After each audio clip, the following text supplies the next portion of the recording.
Hello guys! I-share ko ang isang recipe ng eggplant. At ang lahat ng ingredients ay makikita sa description box. Sa pag-uumpisa ay magbuhos ng konting oil sa pan at painitin sa katamtamang apoy. At pag mainit na ang oil ay ilagay ang garlic at igisa hanggang maging light brown.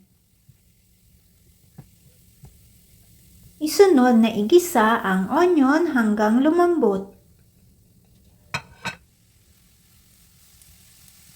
Pag malambot na ang onion ay ilagay ang white part ng spring onion at igisa ng 30 segundo.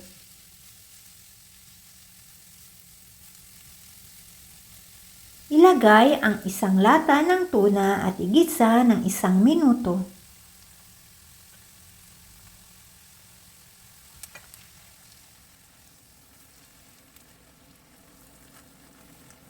Pagkaraan ng 1 minuto ay ilagay ang carrots at igisa din ito ng 1 minuto.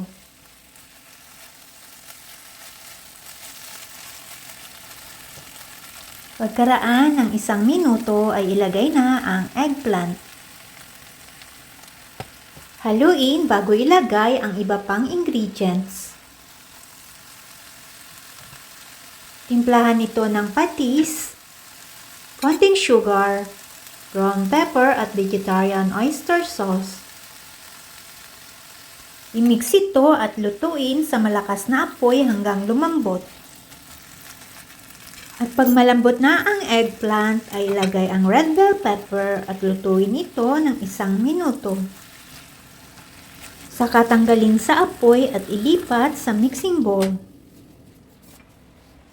Sa mixing bowl na may cooked eggplant ay ilagay ang garlic powder.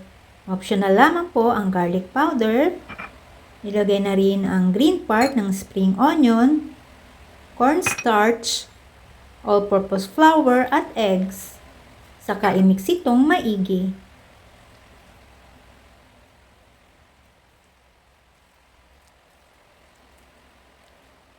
After mixing, sa gagamiting pan ay pahiran ito ng cooking oil at painitin sa katamtamang apoy.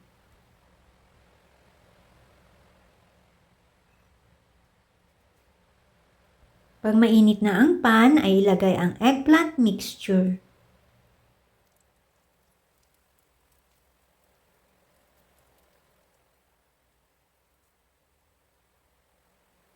Lutuin ito hanggang maging golden brown. At pag naging golden brown na ito ay baliktarin.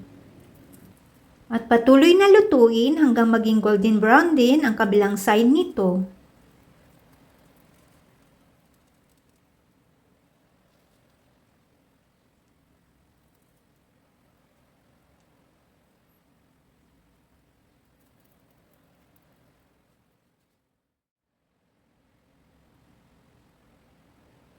Pagkatapos lutuin ay tanggalin sa apoy at iserve ito na may kasamang ketchup.